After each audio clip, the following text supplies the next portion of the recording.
special edition of Late Night Health. I'm Mark Allen. I'm really honored to spend some time with my friend Angel Ribo. He is known as the CEO Confidant. There is so much to this man. He is such a nice guy. He helps everyone. He'll probably help you. Angel, welcome to Late Night Health. Thank you very much for having me in your show and obviously for your nice words. Thank you. It's a pleasure to be here. Yeah, thank you. Tell me, you got a sign back there. Give me a break 2020. How do we do that? I want a break right now. I want the old normal back. Okay, it's very simple. You just have to help yourself to create it again, which is easier said than done, right? But yes, so it was actually three weeks ago I started to post, and I posted this with different visuals, but I started to post online. As you know, I'm very active on LinkedIn because that's where my audience is. And I started to actually post, give me a break 2020, right? Because I definitely was listening to my audience and everybody was saying the same thing. I wish. But it is what it is. It's what we have, and that's what we have to deal with. So I started to post this, give me a break, and definitely let's say that a lot of people liked it when I did it. So in order to answer your question, let me tell you something. So the first thing is probably, why don't you start analyzing yourself? Where does this break need come from? Why do you need it? What are those things that are inside of you that make you think that you need the break? I'm not saying I don't have that need. And actually, I think that one of the main reasons why I was posting this so many times is because I personally am the first one needing a break. But what I would recommend, and I would have been recommending to my business partners and clients, is what is inside of you, which is actually shouting, like screaming, I need a break, I need a break. What's that thing? So what is that resistance being built? That's how I like to describe it. What is that resistance being built that you need to explode? I remember when I was in middle school, you probably remember that too, we were studying that concept of entropy, which is the level of disorder of a particular system. I think that the disorder in our systems has increased. How do we deal with that increasingly disorder in our lives is probably the same as the answer to why or how can we get a break. Do you need a break? You're very active in general, and he's shaking his head. Yeah, I need a break. What do you need a break from? So I have to tell you that I'm in denial, right? Because there's several people very close to me, they've told me I need a break, but I refuse to take it. And let me tell you why I refuse to take it. That happened to me also in 2009, interestingly enough, which was I was so proactively acting upon what I saw, the opportunities I saw in front of me, that I just couldn't stop. Literally, I just couldn't stop. Right now, since all this started, I'm growing my team, I'm growing my customer base, I'm growing so many things. And every single night I work, right now I'm working on 2 shifts for myself, but in 2 shifts. One is from 7 until 4 p.m. And the other one is from 7 p.m. until midnight, 1 a.m. every day. That's a true story, honestly. And I feel so energized. I feel so right? I feel so powerful, and I'm building so many things, and I'm training so many people on my own team, onboarding so many people that I feel so powerful. So I am completely in denial. To your question, people around me say, yes, Angel, you need a break. You need a break because, that's how much you can do. That's how much you can accomplish. You should take a break, right? And so that's the answer. And with all that energy that you're expelling, working with people, your team, and all that, there's got to be a point where you fizzle out a little bit. So you got to relax a little bit, right? Go ahead. There's sometimes, no, my apologies for interrupting you, but sometimes you really feel like you're super concerned, super worried, there's something bugging you, there's something in your mind. But right now, I'm not at that place. My mind and my energy is not or are not in that place. So, I don't know if it's what I eat, because I also do, late night, show. as yours, as related, health related. I do fasting. I change a few things in my diet. I have incorporated a few things in my diet, and it's very rare when I feel tired. Really, it's very rare. Wow. So yeah, it's really rare when I feel tired. And interestingly enough, I feel tired in between those shifts I told you. Some people might think this guy is crazy, but that's why I was excited to be on your show today, because when we are recording, it's exactly in between those two shifts. And but today I didn't feel it. I didn't feel tired at all between the shifts. So I was just, I said, wow, great. Actually, as you know, I was just looking for your email and getting the link, and let's do this. Let's do this no matter what. Many questions pop into my head, and one is, how do you blend in family? You have kids, Yeah, 3 kids, 3 kids, and their ages? 20, 12, and 10. All right, the 20-year-old really says, "Dad, leave me alone." What about, Totally. right? That's, what about the, no, I'm teasing, but I guess you have to have family time, don't you? I do have to have family time, and we have family time. Something very interesting that's happening nowadays, as you know, is that unfortunately the kids are not allowed to go to school. Right. So they have to do remote learning, okay? Which is this how to say this? It's a paraphrasetical way. I don't know what the right word would be in English. It's a way to paraphrase, right? Okay. Not going to school and not learning and not having the interaction with the rest of the kids or with the teachers. But so that means that actually my 12-year-old, he is having his remote learning on my office, in my office. I'm blessed to having a large office. So he's actually taking everything from the same like office space I have here at my home.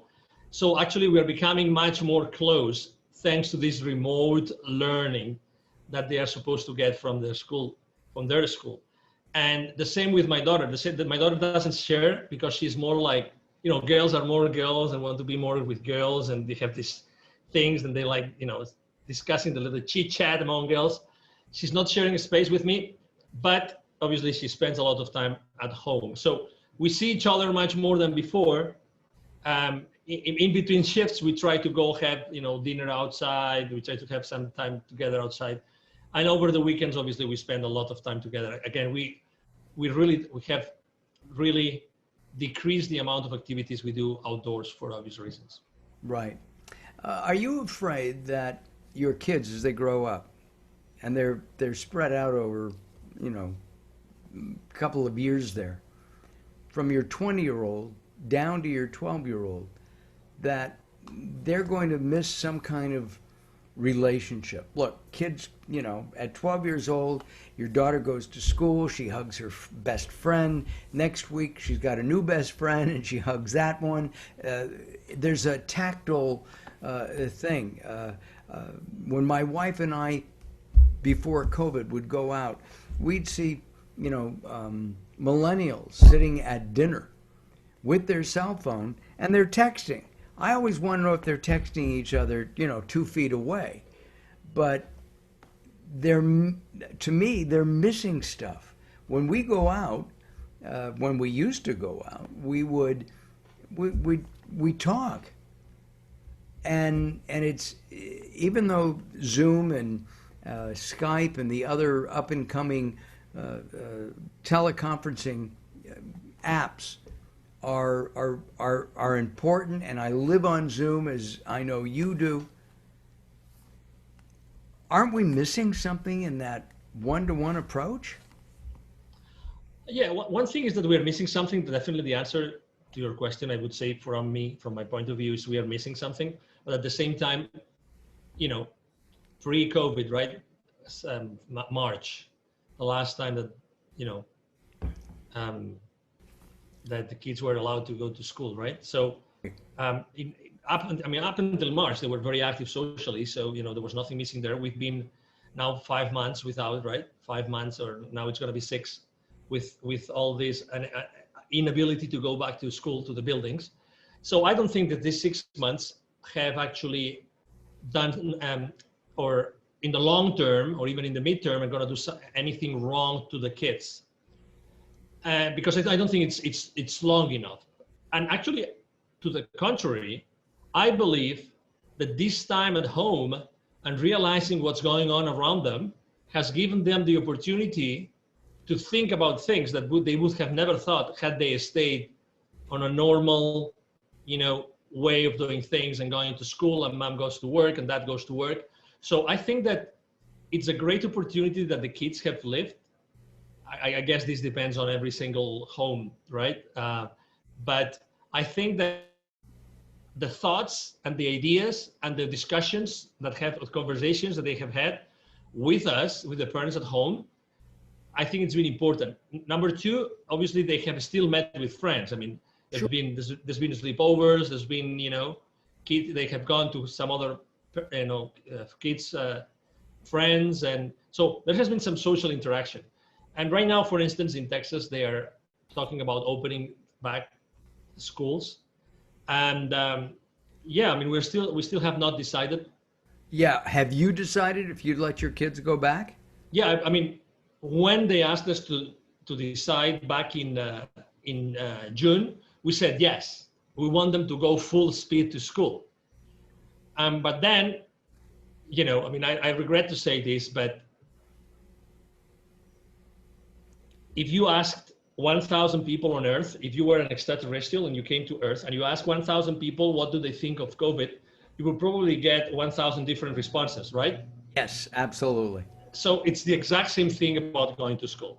It's the exact same thing. So you asked the other day, I am very active on the school district here, very active with the schools. I've been volunteer. I go to the board meetings, everything. Every time I ask the same question to different officials from the same school district, from different campuses, I get different responses every single time. Every single time. I'm going to give you an example. Sure. I'm going to give you an example to your question. I wanted to be part of a committee that was put in place before the school year started in August. And that committee met, and it was the counseling committee of the school district. It was part of that committee. And the school official disclosed with us, the 70 parents that were part of that committee, he disclosed how many parents had said, we want our kids to go to school. We want them to go to school regardless. We want our kids to go to school. We don't know what the restrictions are going to be. We want our kids. 85%, he said, and he was so natural. He said, genuine. He said, I don't know how we're going to do it. I don't know how we are going to bring, and that was in July, early July. I don't know how we're going to bring 85% of the kids back to school. I have no idea how that's going to work. Fast forward, the school district decides there's going to be no face-to-face in-person school. Right. Because the parents had actually voted, and they voted 50-50. So we decided not to do it. And then and then you read a newspaper, local newspaper, and then you read the exact same thing. 50% of parents said, yes, we want our kids to go to school. 50% said no. So this is just an example. And I'm talking to you about public servants, Mark, public servants. Okay, so there's this bubble of common, I'm not going to say consciousness, common knowledge, right, created by, organizations, by media of all kinds of media, right? So there's this bubble, and we all try to get information and to download information from that bubble, okay? So, oh my God, where do we live? What's the reality that we are living in, Mark? There's one word that comes to mind, Angel, and that word is confusion. Right? Because we don't know. If my kids were of school age, I don't honestly know what I would do. And I really don't. I don't know if I would send them to school because it's scary, right? I have a friend whose wife was working. She came down with what she thought was a cold, got a test, took 3 days or 4 days to get that test back. She has COVID. He has, what does he do, right? How does he not help spread it? Somebody's got to go to the market. And it's hard to get delivery. Where here in Ventura County, California, where I live, I know that it can be difficult to get food picked up. And frankly, I don't know if I want somebody touching my tomatoes before I touch them. I mean, it's just honest. I think that what happens in a pandemic is that people, as I said, get confused. And at the same time, nobody knows what to do. To me, that's the scariest part. And I think what we have to do is what you teach. Angel and I have been in several different sessions together. And my understanding is you're teaching consciousness rather than confusion. And so in teaching consciousness, being open to people, being open to messages from the universe, God, I think that's important. And I think it may be especially important right now because we need that break. We do need that break. Mm-hmm. Yes, we all need that break. There's confusion, and confusion is how to say this again. Besides posting on "Give Me a Break 2020," I also the most common subject matter I've posted about is building bridges. Right. When you are in the world of business, and I started in Europe, and I've been since then always working like business to business. When you work with business leaders, right, they have always been exposed to a lot of distraction, a lot of details, a lot of disorder, a lot of confusion, right? And how have they dealt with this? How did they deal with similar situations before this all started? And I think that the response never before is inside of them. You were explaining a specific situation and the challenges behind that situation, right? So my question is, what can we do all together? What can you, Mark, together with me and many other people, what can we do together to put an additional source of clarity in the lives and the minds of these people that are listening to us? What can we do? I think clarity is a great word because we all need clarity. The way that different countries and the different governments are clarifying to their people. I still don't think the United States has clarified. There's too many. There's no. Here's what we're going to do. I was talking to somebody in Australia a few days ago, and apparently the PM, Prime Minister of Australia, has made the following statements. If and when a vaccine is developed for COVID-19, it will be given free to anybody who wants it. And I don't see that in the United States. I see Big Pharma saying, let's make some money. That's confusing to me, right? And well, let me add something. Again, with all due respect to everybody, again, I think that it's funny because last night I was thinking about this chat with you today. Right. And I was thinking, there has to be, Mark picks the most extreme, no, just an example, okay? So you pick the most extreme pro-vaccine liberal, blah, blah, blah, you name it. You pick the adjectives. And I pick the most conservative, you know, person in the world, anti-vax, whatever. And I bring it to the table. You bring yours to the table. I bring that person to the table. You bring your person to the table. And our challenge is, how can we spend 1 hour together, all four of us, building bridges as opposed to criticizing each other and blaming each other for the opinion, for what's going on in the world?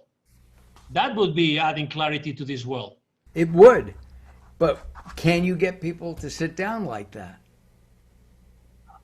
Absolutely. Yeah. I think that the challenge will be yours. I think that the challenge is not for you to find it.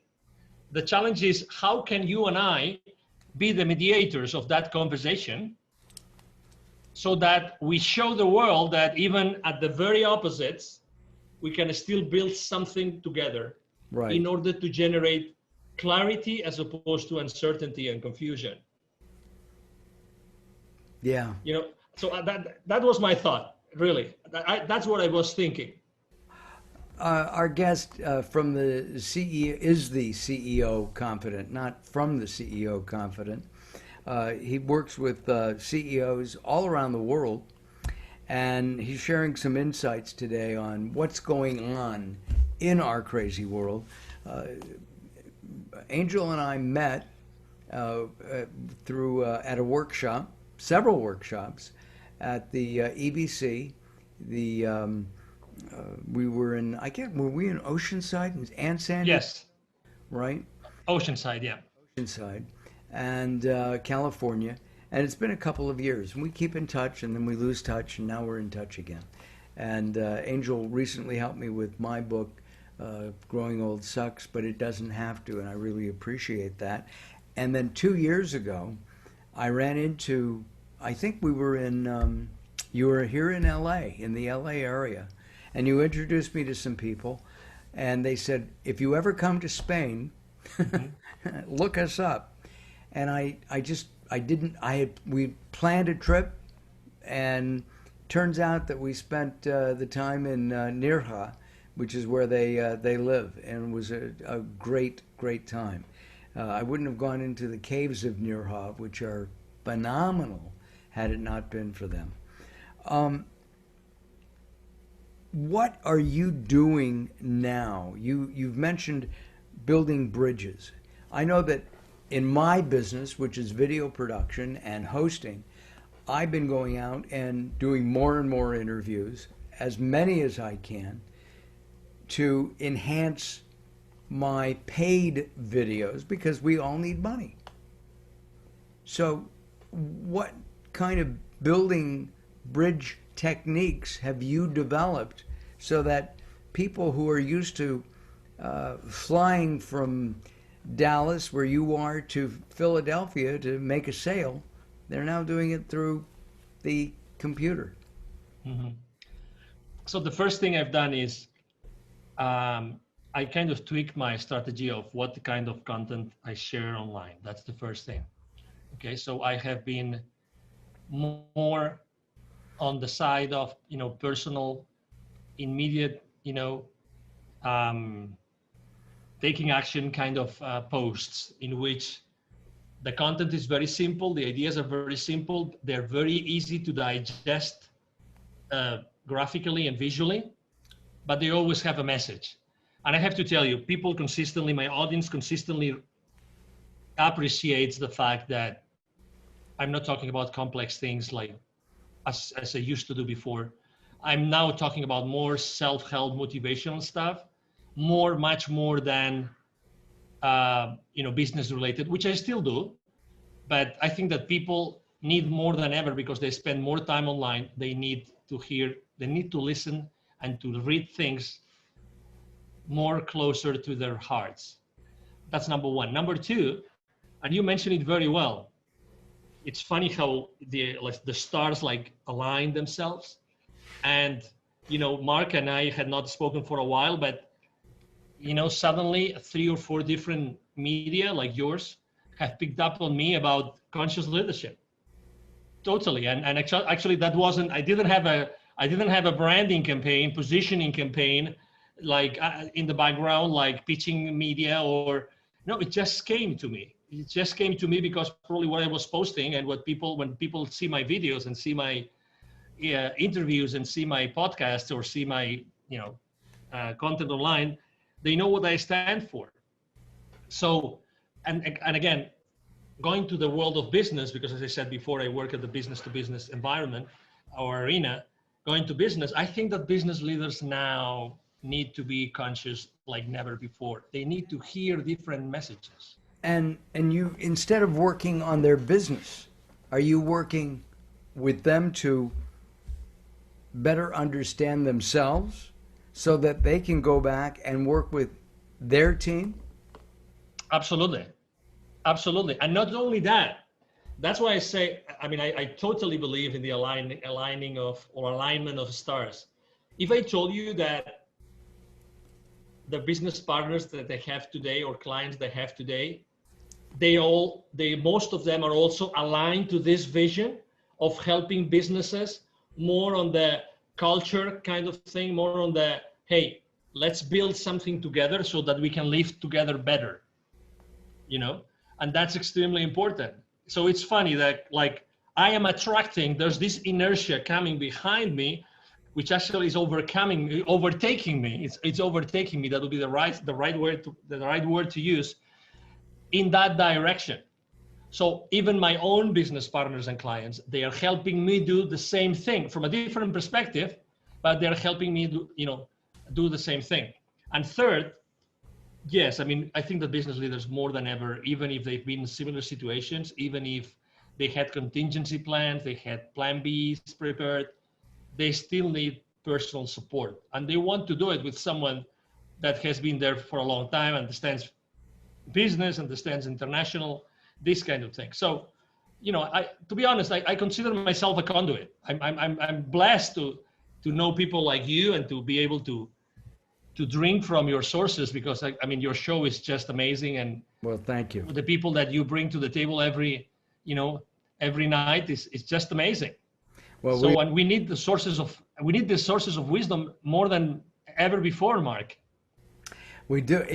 One of the things that Angel and I did, we worked with Gary Stewart in a constellation healing, and it's you kind of you for me or for Angel, we don't know each other's in-depth history, but we would be asked a question and answer it as if we were part of in Angel's history, his maybe family from 2 or 3 or 4 generations back. And Angel was very complimentary, saying I hit the nail on the head. So, and I remember that specifically. Angel, we're out of time. We'll have to do this again. Let's not wait so long. Okay? You can count on me anytime, Mark. It's been a pleasure to be here. Thank you to your audience. Thank you for being patient to listen to me. And, if I can help them in any way, as they will know where to find me. Throughout our time together, we have had Angel's website up underneath, and also his LinkedIn and other social media outlets, because he is active, especially in LinkedIn, but he's active in all of them. Thank you very much for joining us here on Late Night Health. Thank you very much for having me. Talk to you soon. I look forward to it. I'm Mark Allen. Thanks for